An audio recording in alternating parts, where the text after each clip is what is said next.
All right, welcome everyone. We're Semblance of Sanity. I'm Caleb. I'm Jacob. And we're here for podcast. Number 17. Number 17, yes. And I'm back. Back for is doing podcasts. indeed. Yeah. It was a long, fun trip. Yes. But now Jacob doesn't have to do videos by himself, even though I'm sure you enjoyed it. I did, but it is a big help to have you back. Having a conversation by myself is hard. But you did pretty well for the thing I'm not supposed to watch. Exactly. Yeah, you did quite well. So, we've got some announcements. We have announcements, yes. Yeah. First and foremost, new show replacing MHA, if you've been living under a rock, but that's okay if you didn't know. Ancient Magus Bride. Yes. It is a newish anime that's come out recently, and it will be public for you all on Friday. Right. Those of you, of course, on Patreon have been enjoying early access and stuff, but it will be available on YouTube this Friday. Yes. And then also, the issues with the Hunter x Hunter videos and Facebook and all that, we have heard your cries. Yes. And we are working on solutions and stuff. We have some more temporary ones, but we're working on getting a permanent one up. Right, but to let you guys know, we understand that it's causing problems for a lot of you, and we're very sorry that that's the case. As many of you know, but as some of you might not know, and that's okay, Nippon is ruthless about taking down Hunter x Hunter reactions. Yes. And we have been trying to find a solution that's permanent, and we believe we've found one, but we need to, of course, make some tests and stuff and make sure it's all good. But until then, bear with us, as we will have a permanent solution. But, of course, the only thing we won't do is quit Hunter x Hunter. Exactly. We are in this for the long haul. We're going to do the whole thing. Now, the final announcement is that the Ruby videos that we were not able to get around to because, we're on separate ends of the world. Yes. Those will be going up in about the next 24 hours or so. Correct. It's largely dependent on Rooster Teeth at this point with getting them cleared. Right. So the fan projects people have emails from us that are basically in their queue, and then once they get back to work on once the weekend's over and stuff, they're able then to go and manually unblock all the reactions and stuff, and you should be seeing those, of course, pop up today or tomorrow. But don't worry, they're coming, and these were some good Ruby episodes, so get excited. It's going to be fun. Of course, I have to give a shout-out, of course, now that the announcements are over, to an awesome VIP member on our Patreon, Stephen Gerling. Thank you so much for your support. It means a lot. You are a newer VIP addition to the team. It's been awesome having your support, and we really appreciate it a lot. It means a huge bit to us to have someone supporting us at this level. So thank you very much, dude. And we are moving on to our story topic for this podcast. And this one involves some cows in a marijuana field. Right. High stakes. High stakes. Yeah. So, and this one, we slaved over this one, specifically myself, because Caleb was able to come up with a choice for what he'd talk about, but it took me a while. Yeah, I'm going to be talking about a lot of different aspects of the way this particular topic plays out in stories, but Jacob in particular wanted his stakes to be especially high. That's right, which is funny because the one I picked ended up being one like the obvious pick, really. Right, it's a very common one amongst anime viewers nowadays. When you think of high stakes in an anime, it's like, well, yeah, of course, obviously. Right. But one of the things we wanted to bring up before we talked about what makes high stakes good in a story or not good in a story is really the difference between high stakes and personal stakes. Right. So because a lot of the times it's almost a trope now that whenever you have a story, especially if it's sci-fi or fantasy or whatever have you, that the world needs to be on the line. Oh no, the stakes are so high. This must be very compelling, right, Jacob? Not all the time. No, not really. Because that's something that's so big that we can't really get behind it a lot of the time because we aren't used to having the world being in danger. But we can get behind, say, not being able to tell your crush that you like them, or having a sick relative, or whatever, things like that. The loss of someone close to you. I think that ties in with sick relative, but there's also the aspects of where the stress over an everyday thing like having a really rough job and basically the feeling that you could get fired at any day. Like those kinds of things are high stakes for characters in particular, But for us, it's not necessarily translated across unless it's in a relatable sense to our experience. And oftentimes that is dependent, of course, upon the quality of the writing, but it also is in the portrayal and execution and how it connects to a specific character. Because world-ending stakes...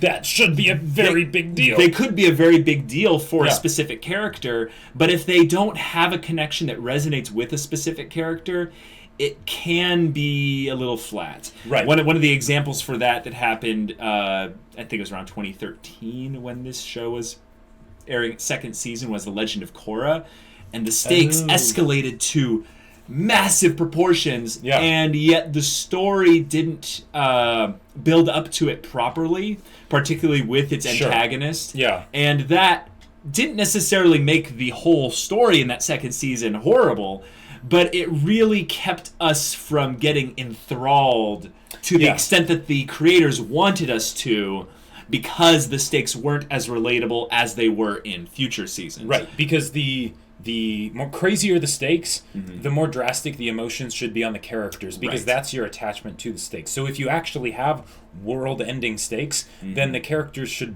really be freaking out, even if they're generally pretty level-headed.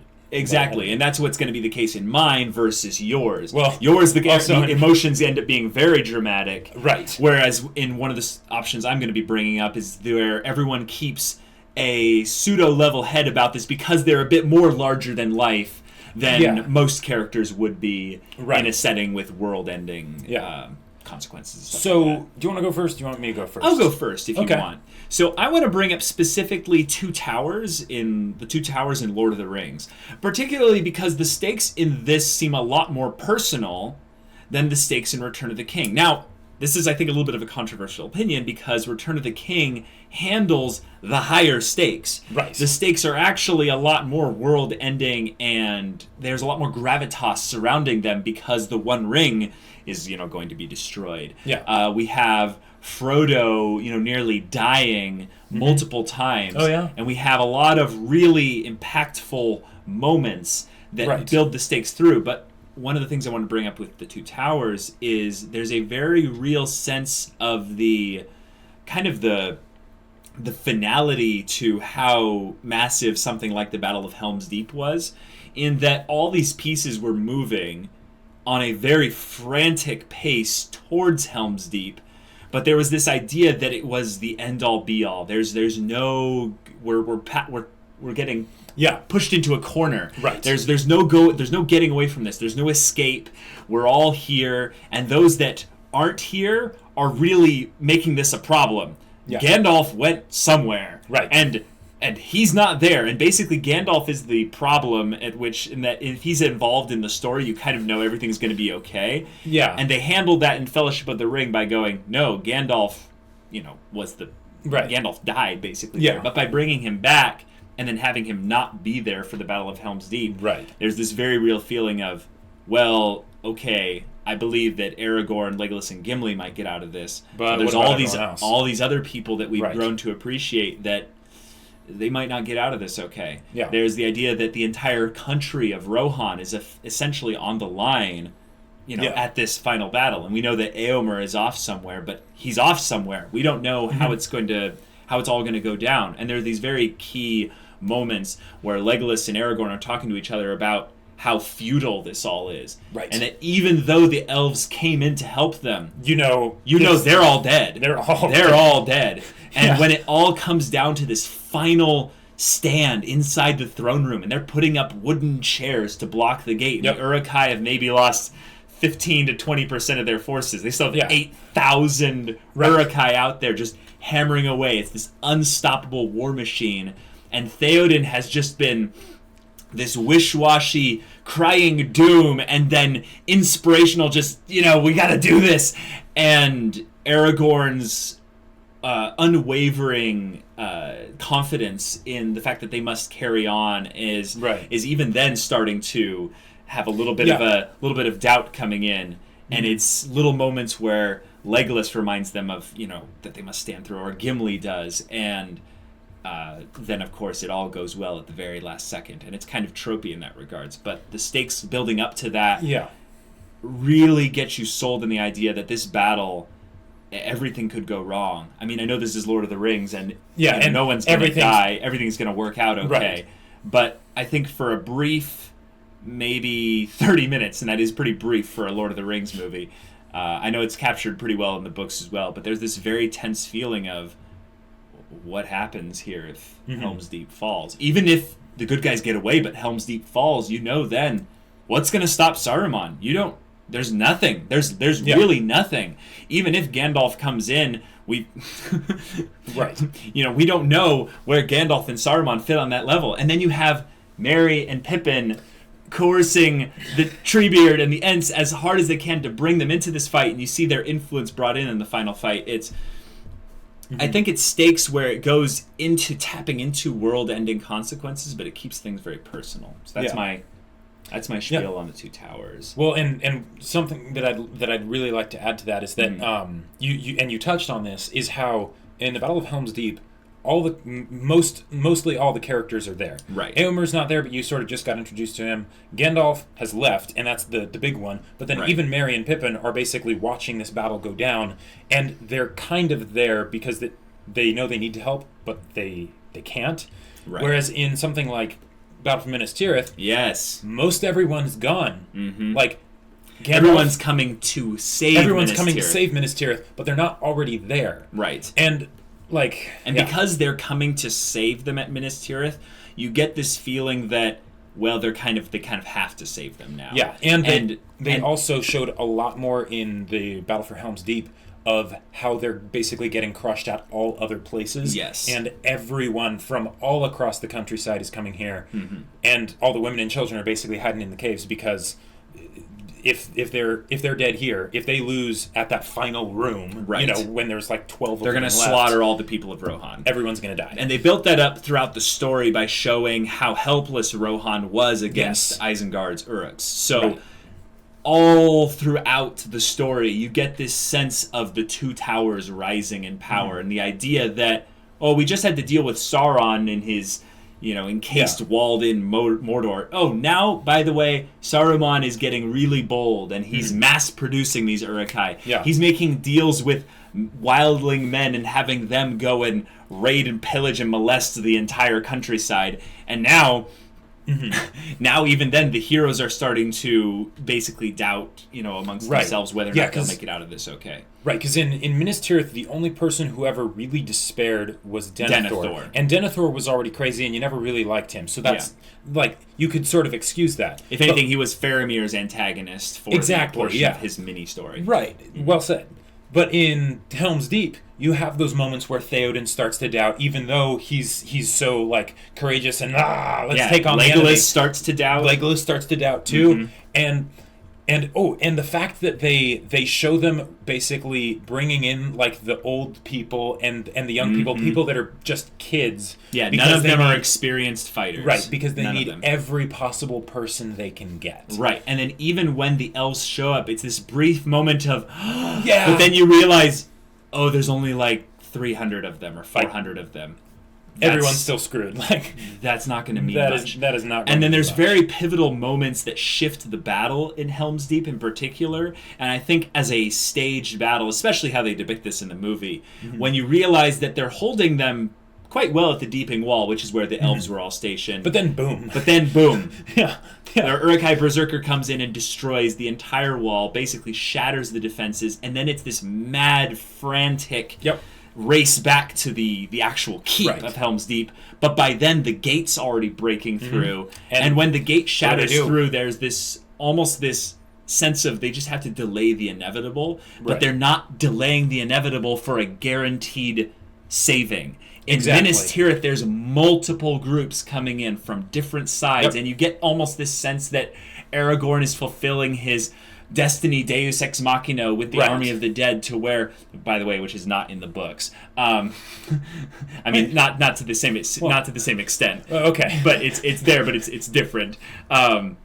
Bringing that in, that Minas Tirith is going to be okay once these people get here. Whereas you don't actually know that Gandalf's going to get Éomer. You might be able to you can probably piece that together. Yes, but they don't actually say, I'm going to basically bring in the force that will save us. And he does say, like, look for my coming at this time, but I think what they do really well in this story is they have you forget.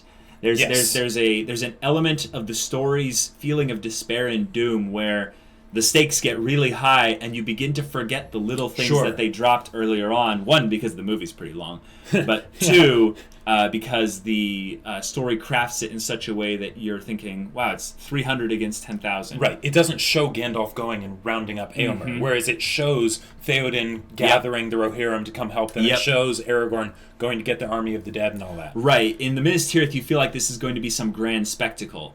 And it was. And it was. But the thing is, with Helm's Deep, you get the feeling like this is going to be a horrifying spectacle. Just, oh, can we please get out of this okay? And if anything, you get that feeling that, oh yeah, I'm sure Aragorn, Legolas, and Gimli will be okay. Somehow. But it doesn't necessarily extend out to people like Theoden. It doesn't necessarily extend out to people like Éowyn. Right. It doesn't necessarily extend out to the people in Rohan as Certainly you see them didn't get extend slaughtered. to Haldir. Yeah, exactly. So I wanted to bring up that you can have the stakes be high and still have the ending be predictable in some ways.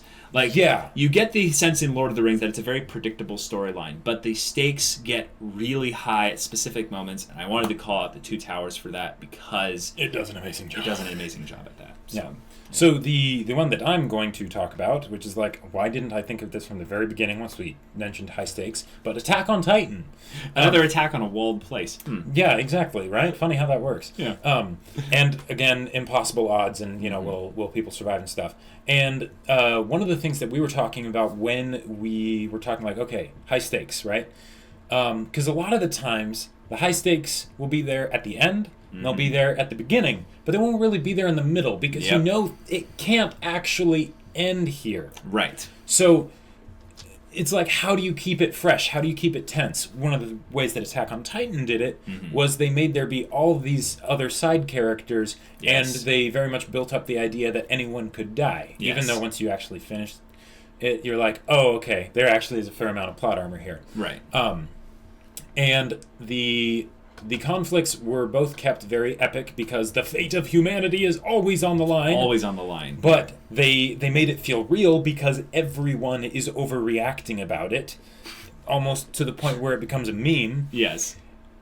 And then at the same time, they'll have very personal conflicts. And I'm not just really talking about Aaron wanting conflicts. Revenge for his mother's death or whatever. I'm talking about the part where Jean and everybody, they've run out of gas. Yeah. And what the hell are they going to do? Yeah. And then they have to get the rifles and shoot the Titans in the eyes and, do all that kind of stuff. That's very mid-season kind of conflict that keeps things very high stakes. Very. And also bringing up the point of side characters in that it's not just Aaron's conflict. There's the part where Aaron dies, and by the way, a lot of people react in such a way that brings despair upon them, and we get into the whole idea of their inner conflict, and then the stakes become really high because we begin to doubt, wait, is this all going to resolve? Yeah, is everyone just going to die? Is everything going to end out okay? Yeah. And even when things start to seem like this all could end up working out, when they have their little ambush in the woods and stuff like that. Sure. The stakes stay high because the tension is very high, but then you realize, wait, this isn't actually going to be as simple as they thought it would be. And that's actually one of the things I really wanted to talk about with Attack on Titan, the female Titan arc, because for the first core, when they're all the way up through like them taking back Tross District, and then there's Aaron's trial, right? But then after that, they spend the entire rest of it focusing on the female Titan. Right. And as far as high stakes, that I would say is one of the areas where it kind of fell flat. Not because they weren't high stakes at the time. They did a very good job of showing the female Titan to be this terrifying thing that just killed everybody, right?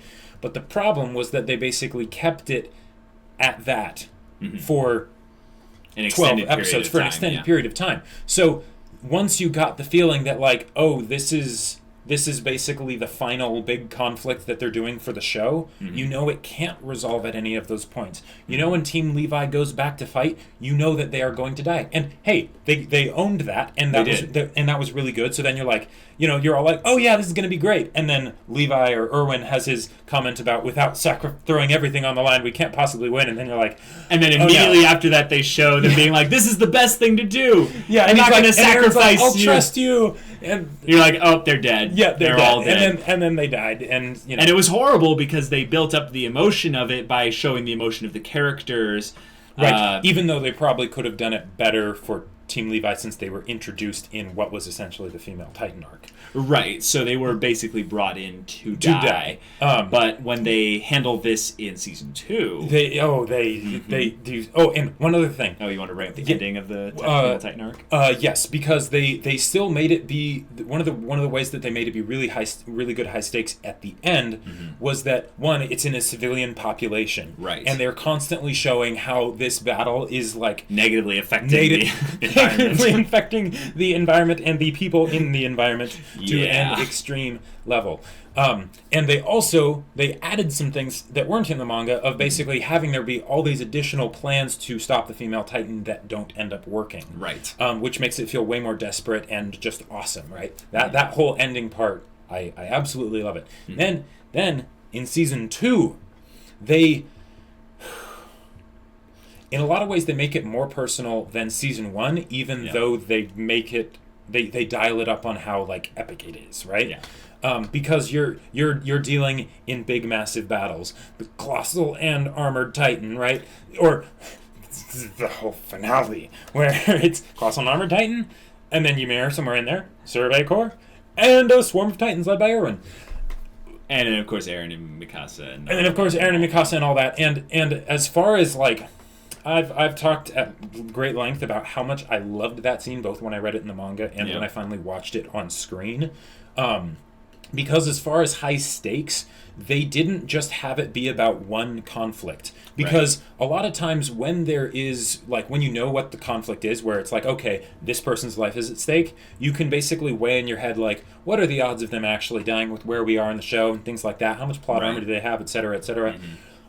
But in the case of the finale of Season 2 of Attack on Titan, because they did that for so many characters all at the same time, so you're dealing with the danger of a whole ton of different people dying for different reasons without resolving any of them, like, before moving on to the next one. Right. It's all happening at once. Now you're wondering, like, okay, this person might not die, but I don't know about this person. And, like... Yeah, and just chaos. Yeah, I think one of the things that Attack on Titan does really well with regards to keeping the stakes really high is you get the feeling that you'll be lulled into the idea that people can't die. But then every once in a while you'll be like, oh, wait, wait. This is Attack on Titan. And then suddenly the stakes will get really high all of a sudden. Yep. And you'll have this moment of almost like your heart just kind of going into triple beats, you know? But then you'll go, oh, wait, it's over, it's okay. And then sometimes they bring in all the plot lines and all the characters like they did in the season 2 finale. Yep. And things happen in the split second that will rip your heart out with how intense it gets. And then that escalates the stakes upon the previous stakes. And you get something that I think most anime nowadays are trying to replicate. Yes. I think one of the ways you can tell that the stakes being communicated well and effectively and intensely in Attack on Titan is how many pseudo Attack on Titan kind of rip-offs there have been since then. Absolutely. Basically trying to create that sense by not necessarily capturing the emotion and the scope and the vision of the story, but trying to replicate the things actually in the story. Yeah. And I think that's not necessarily the right way to do it. Yeah. It might be a decent way to do it, but it just shows they've got something going there. Right. And one other thing about with Attack on Titan, the season 2 finale, it wasn't just that the stakes were high in a grand sense, because they were. Yeah. They absolutely were. Like, it's hard to get much grander than that. But they also made it so that for every time that you were worried about someone dying, there was another person with the other person that you were worried were going to die that was also freaking out with them because they were trying to save the other person. So, for example, Mikasa and Eren, Armin and Jean, Jean and Mikasa, Eren and Reiner and Bertholdt, Ymir and Krista, Erwin and, well... Everyone. Basically, Erwin came in with a flag saying, "I'm raising the stakes!" Yeah. And everyone's like, "No, Erwin, what are you doing?" Oh, yeah. And then again, later, Mikasa and Eren with Hans... trying to fend off the Smiling Titan. Yeah. There were all these things happening at once, and it wasn't just that you were worried about the character dying, like you as the audience, but there were other characters in that moment that were also incredibly, very visibly worried that that person would die, which made it so much more impactful. And all this to say that what we brought up here, these stories are actually quite similar in a lot of ways, they but are. One personifies the overdramatic emotion that the characters are connected to the stakes very well. The other one, I think, with Two Towers is a lot more subtle in that the stakes are more about the setting that the characters are in and the people that aren't necessarily main characters, but you can see in how important it is to these main characters that they succeed in their goal of defending, say, the people of Rohan, for instance. Yeah. It ends up being communicated quite well to the viewers or the readers, to where most people, when you ask them what's your favorite battle in Lord of the Rings, almost a huge portion of people all go towards the Battle of Helm's Deep because it felt very, very heavy. It was the idea of impossible odds being faced, and they felt it. Not only they felt it, but the characters in the story felt it in such a way to where you still believed they could get out of it, but you didn't know who of them would get out of it. Like, which of them in particular would get out of it. One of the other things that I really liked that they did in Battle of Helm's Deep is sense that Battle for Minas Tirith didn't do. Battle for Minas Tirith, all of the good guy soldiers were uniform. They were all identical, whereas in the Battle of Helm's Deep, they don't have uniform armor, for one, and two, there's the old men and young boys and stuff, and you'll see these very different people throughout the fight, and they'll be doing their thing, and sometimes you'll see them die. Well, in a way, you see all of them die, because when it gets down to the final room, and there's 12 of them left, there are no old men. There are no young boys. The person that Aragorn talked to, that there's always hope and all that. That person is gone. That person is dead. Yeah. Even though they weren't really named characters. Yeah. They were set up there. You were able to recognize them and pick them out, and you are able to notice when they're not there. Another thing that they have that's really, really strong is there's a moment, especially in the movies, where the keep is taken, and they fly the flags of the White Hand over the keep. Oh, and you think wait, what? And it's only for a brief second, but that little moment essentially goes, oh, the battle's lost. Right. What happened? Did they get away? And then you realize they're all barricading themselves into the final thing. You're like, oh, well, crap. Yeah. Well, crap. Now Gandalf has to come, or they have to run into the caves. Right. But they basically have this moment where Theoden's like, so much death. Yeah. What can men do against such reckless hate? Reckless hate. Yeah. And Aragorn doesn't say, we need to wait for Gandalf or something like that. He says, ride out and meet them. He's basically like, yeah, we'll choose our own deaths. Right. And he says something that Theoden kind of wants to hear. Yeah. And it is, in a way, kind of an inspiring epic thing where maybe he did have the context of, well, we should get as close to Gandalf as possible. But it isn't actually until Gimli reminds him that the sun is rising, and then he remembers what Gandalf said, and he's like, oh my god, whoa, this lines up. Right. This might work. And then Theoden kind of sees it in his eyes like, yes, this could work. Yeah. But even then, he's not necessarily thinking, we're going to live. He's like, let's take as many of the bastards with us as we can. And that raises the stakes, because then you go, well, crap, this is a suicide charge. Right, who's going to live here? And Aragorn suggested it. Yeah. When Aragorn recommends a suicide plan, you know it's toast. Yeah, know it's not necessarily going to end well. Yeah. So that being said, there's other ways to do high stakes in stories. Right. There's a lot of different genres that have different types of high stakes, like in more relationship-based dramas. Sure. Or ones that are more classic kind of thrillers, I would say. where Attack on Titan is kind of a classic thriller, but it does have that kind of fantasy aspect that Lord of the Rings does. You can also do it in mysteries or even in a heist movie or something like that. One other thing you can do that is very effective for raising the stakes, since your attachment to the story and what's going on is pretty much always through the characters, right? Almost always, so the emotions of the characters helps you, that's how you become emotional about the stakes, right? Right. So if you can make the stakes be super personal, not just to the characters, but specifically to the main character, that can do wonders to help out. And one of the best ways to do this, if you can make a story that does this and does it well, oh my gosh, it is fantastic. But that's where you have the actual stakes that happen, the major conflict, be because of, say, a mistake of the main character. Yes. That's a way you can circumvent the whole chosen one trope, and that's a way that you can make it so that whatever's happening, not only is it grand, not only is it terrible, maybe the world is going to end. But not only is the world going to end, it's going to end, and it's all the main character's fault. Yeah, that's one of the things that makes me love really Avatar: The Last Airbender a lot. Is that Aang is the chosen one, but he also is kind of the reason why the world is in the place that it's in right now. And we don't really know necessarily if he could have changed it, but it is the way it is kind of because he ran away.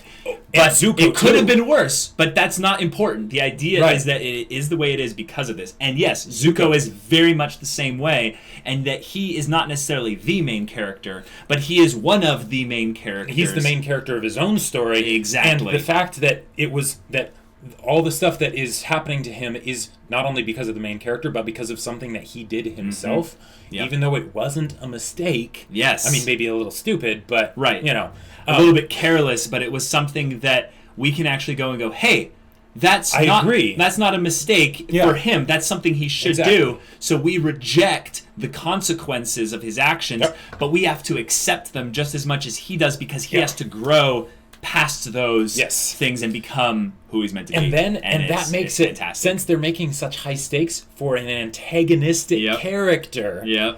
Oh boy, that did wonders to make me amazing things. Next episode. That's why I always recommend that people, at the very least when they watch Avatar, make sure you get to episode 12, The Storm, because it really sets it in exact terms what the stakes are based on these characters' choices. It's probably one of the best written episodes in Avatar: The Last Airbender. Hands down. It's one of the best ones. It's fantastic. But that being said, stakes are there because of conflict in the story. All stories have some kind of conflict. It can be the lowest type of conflict ever. It's like, we don't have any coriander for the recipe tonight. No! And the story's out! And prom's tomorrow! No! But that's the point, is that getting your characters invested in their own story will create the emotion necessary for when those stakes are there, and then they will be elevated and become high stakes because of their connection to that. So, that being said, let's get into Q&A. Q&A. Rage's Legend asks, what are your thoughts on anime outros? People always seem to be talking about the openings, but what about the outros? Yeah, we need some outro love. I know you have one of your favorite outros that you're begging to talk about, so just go for it. So Black Lagoon. Yep, I know. I absolutely love that outro, Don't Look Behind, by Edison. It is absolutely amazing because, here's the thing. Anime intros, I've marathoned shows just because I wanted to see the opening one more time, right?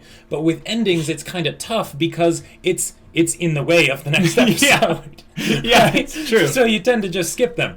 But in the case of something like, say, Black Lagoon, it basically added an atmosphere to the episode as sort of like a resolution, like, okay, here's something to think about. A little bit of ominous foreshadowing for what's to come. And that was just absolutely amazing. It's just like a nice little sweet summary. Yeah, exactly. But yeah, one of the things with my thoughts on this question is that I am one of those people that's pretty bad at anime outros. To be fair, I have rarely skip. Yeah, I've rarely stuck around for the outro. So one of my thoughts on anime outros in general is not necessarily having all the content of the episode through before the outro. So actually, some anime do this where they will always have an end credit scene of sorts. And basically what that encourages people to do is to stick around through the outro and then watch the end credits scene, essentially. One other thing that I'd like to mention that you brought up with that, Black Lagoon's ending, this is one of the other reasons I like it, they start playing it before the episode's over. And so then you're like, oh, this is wrapping to a close. This is the main conflict of the episode, or whatever. One of my more recent anime outros that I really appreciated was the JoJo's outro for the first season, essentially. Well, it's fantastic, guys. It opened up a whole new level of memeage to our eyes. Well, the thing was I didn't know that was where the meme originated from. Either. And knowing that elevated it so much in my eyes, even to the point to where I now like have the original song in one of my like big Spotify playlists, and I listen to it all the time. So I think if I had to pick an anime outro as like one of my favorites, that's just one that's more relevant in my mind right now. But that's one of the things I think I'm guilty of. I am like one of those people that you're talking about that I always talk about the openings, but I don't necessarily talk about the outros. So I should more in the future. But great question. Slendernesia asks, Mike, question, will you ever do something vlog-ish, like a house tour showing your setup kind of thing? Never say never. Yeah. But right now, no. Basically, you can assume... We must keep the mystery and... Right, you can assume that we have a pretty crappy setup. Yeah. And we just don't want to show it right now. Not until we've fixed it up a bit, moved around a couple times. One of the things that you might not know is because of this back cover here, which is not a... It's not a wall. It's not a wall. Yeah. It's something there basically limiting your guys' field of view, is that we've moved a couple times. We have. And you guys wouldn't know that, right? Because the background's still there. And actually, there are some videos, I think, in the beginning that were pretty crappy Ruby videos, Ruby Volume 4 stuff. Oh, yeah. The background wasn't there. Yep. And whatever. But, yeah, I would say eventually, yes. Right. But now, no. Yeah. One of the things Jacob and I want to do is also get a place that's more... official, as kind of a specific relegated spot for our recordings and stuff, because we want to do some other types of content beyond reaction stuff as well. Great question, though. All right. Night Hunter. Question, what is the saddest manga or book you have read? Ooh, you should go first, because you like to read sad stuff. I do. I'm not sure, though. Like, okay, most of the saddest stuff that I partake of, it is something that I have seen. That is true. So, I want to make that point as well. Technically, I watch a lot of sad stuff. Right. But in terms of reading, I have to go back to like the old books that I read when I was a kid. And I already know what the answer is, because it's one of the saddest movies I've ever watched as well. But do you have yours yet? Well, actually, I'm really interested in... Mine is Where the Red Fern Grows. Oh. Yeah. So, guys, you know how in stories, it's kind of an unspoken rule, you don't kill the dog. Right. But what about when there's two dogs and you kill them both?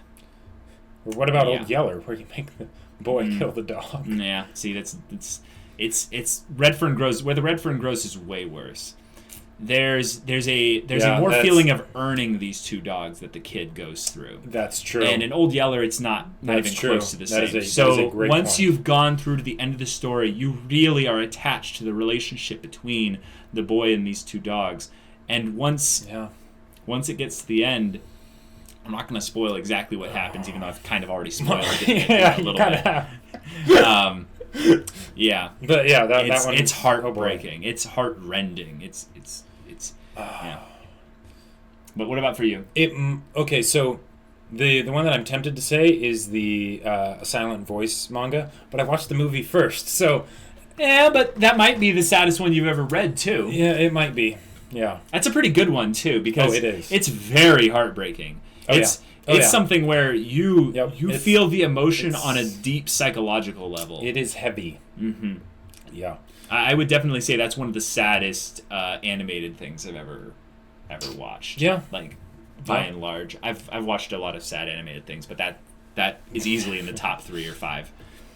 Flower Dance. What type of relationships between characters do you find yourself most interested in? Example, between friends, family, rivals, etc. Any favorite examples? Types of relationships usually end up being ones where they're like siblings. Right. It's the ones where they basically are not related by blood, but something puts the wrong ideas. Something pulls them together that makes them have that friendship that's beyond friendship, but doesn't go into necessarily a romantic side of things. Yeah. So I really am liking currently what they're doing with Gon and Killua. I really feel like that kind of brothers not by blood kind of dynamic is really something. I really gravitate towards the Sam-Frodo relationship kind of stuff. I like the Sams in basically every story. Sam and Jon Snow. I like the kind of stories also where there's the mentor and the mentoree. But I would say it's slightly beaten out by the siblings beyond blood kind of thing. Right, and I would say that is a great point. The idea that whenever it's not about what kind of relationship it is per se, it's just the fact that it's a very strong relationship. Yeah. I absolutely love parental relationships. I love wolf children. I love Sweetness and Lightning. I love Usugi Drop before the manga. But like at the same time, I've heard about that, but I haven't even seen. But then at the same time, I love the relationship between Lelouch and Suzaku.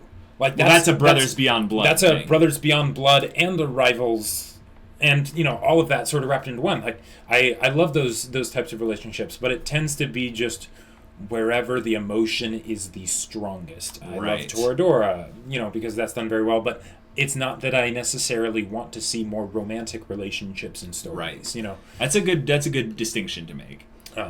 Jonathan Roll asks, "What do you think of major rivalry plots in an anime?"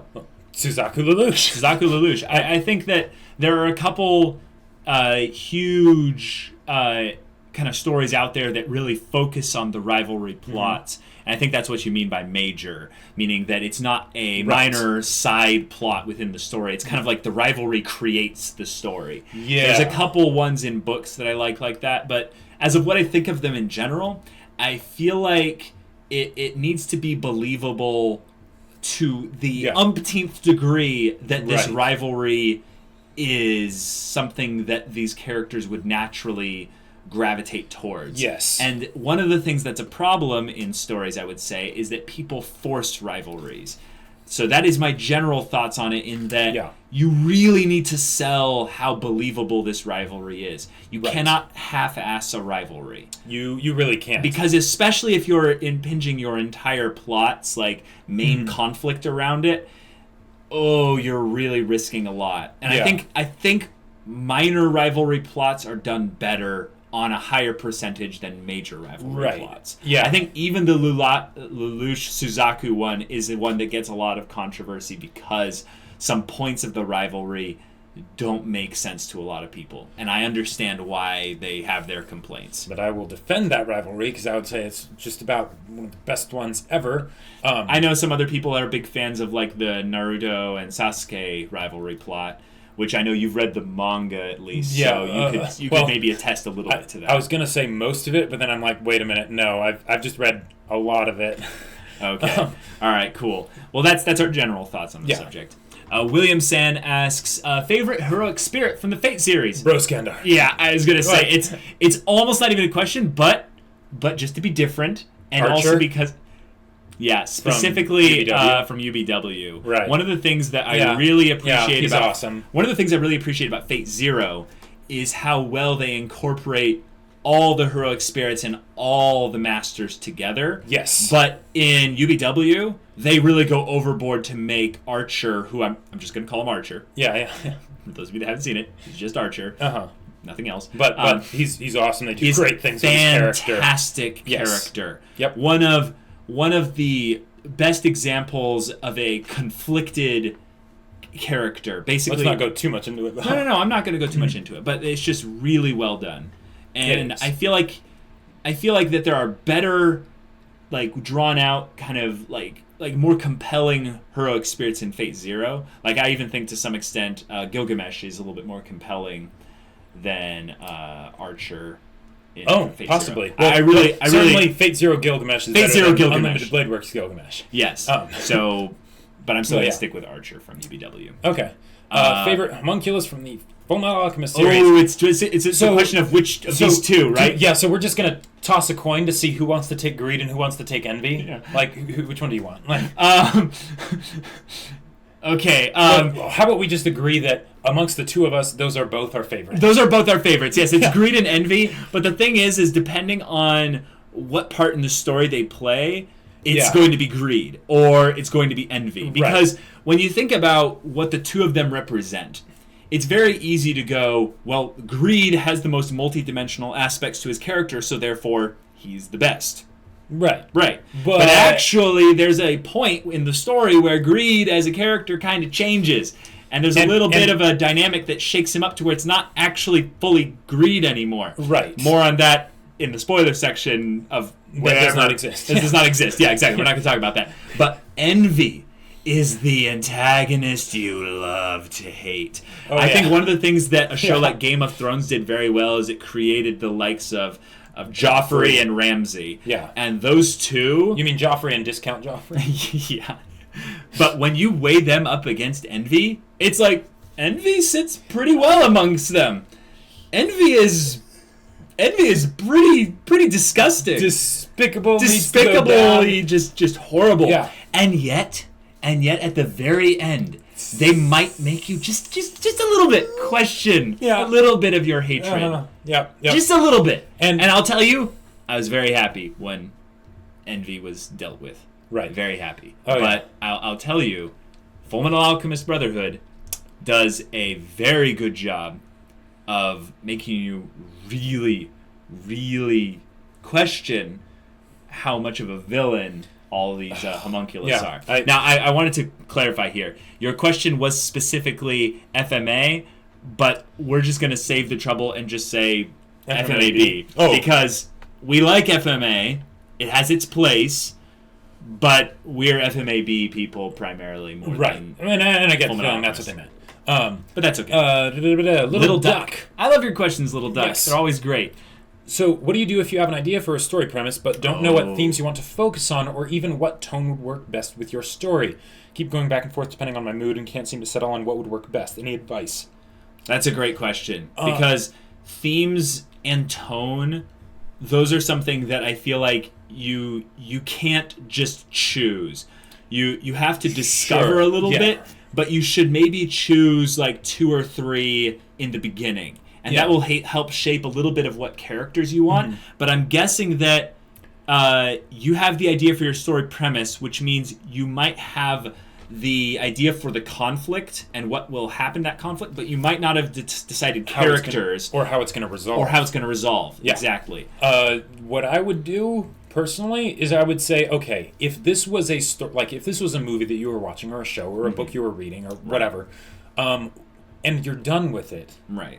What do you want the emotions to be? How do you want to think back on it? Right. And basically come up with that, and then from there, the themes will You can extrapolate the themes. Just whatever would do that the most for you. Right. Because if the themes aren't things that move you, they might not move your audience. Yeah, it's going to be really hard to tell if they'll actually move your audience. And one of the things that's also, I think, a problem with stories is people will try to make themes and a tone that's so vague that they're trying to hit everyone. Yeah. And in actuality, stories are for an audience, and an audience is not all of humanity. Right. Just FYI. That's a really powerful thing to go into your story is think about, like you said, what's going to move you, but also something that's going to be the cornerstone of certain characters' development. I think if you are having a story, by definition, some characters have to develop. Even if it's just one character, even more so that one character has to develop. Even if it's just digging their roots down deeper into who they are. Exactly. An unveiling, if you will. But that, in and of itself, will beget themes and more so tone.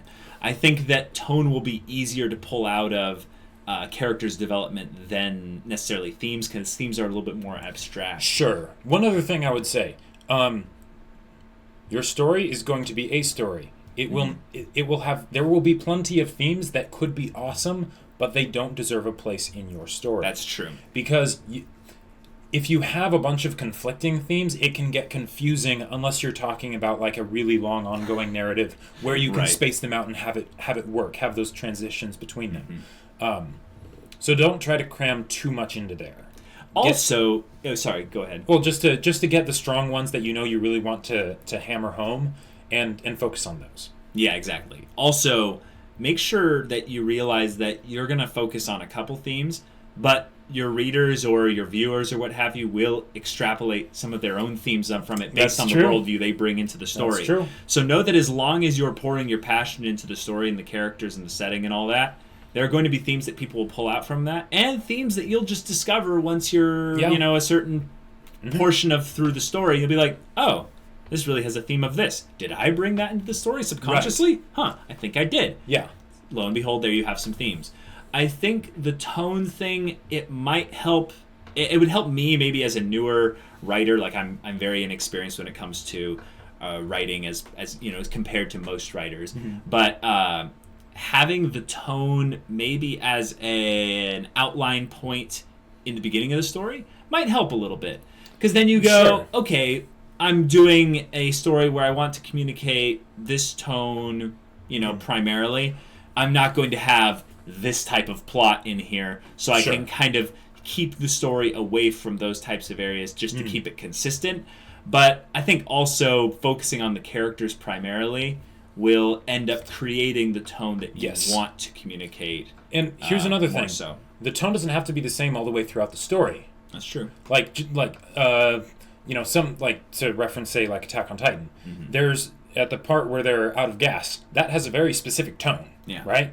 That is completely different with the tone when they have they're finally working to capture the female Titan. Yeah. Like, at the end of the series. Completely different.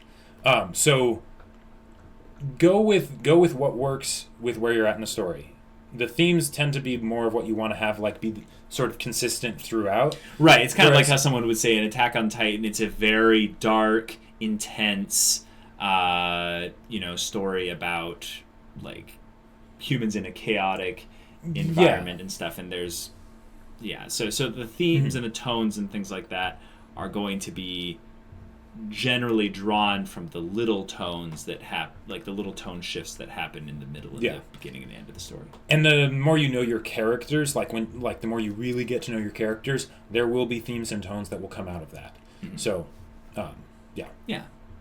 But yeah, great question. And guys, if you want to get any of your questions answered, leave them in the comments down below. That's right. And we will answer them in the next podcast. Mm-hmm. If your questions, of course, don't get answered in that one, just leave them again, or maybe change them up a little bit, because that means we maybe have answered a lot of questions in a similar vein previously. Sure. Yeah. But we love to get your questions. We do. Also, be sure to check out our Patreon, as anyone in our Patreon gets Discord access, and you can get to ask questions a little bit more if you have directly something with that's us. Maybe a bit more of a complicated question. Yeah, like something that's got a lot of multi-layers or something, especially if your question wasn't getting answered to the fullest extent that you would have wanted to, because Little Duck's last question there, that's a pretty multi-layered, multifaceted question, and we give that kind of feedback on story-related things and stuff like that, because that's our passion, so it makes sense. Yeah. All right, guys, well, thanks for sticking around for this. We'll see you all next time, but until then, we're Semblance of Sanity. I'm Caleb. I'm Jacob. And we'll see you all next time.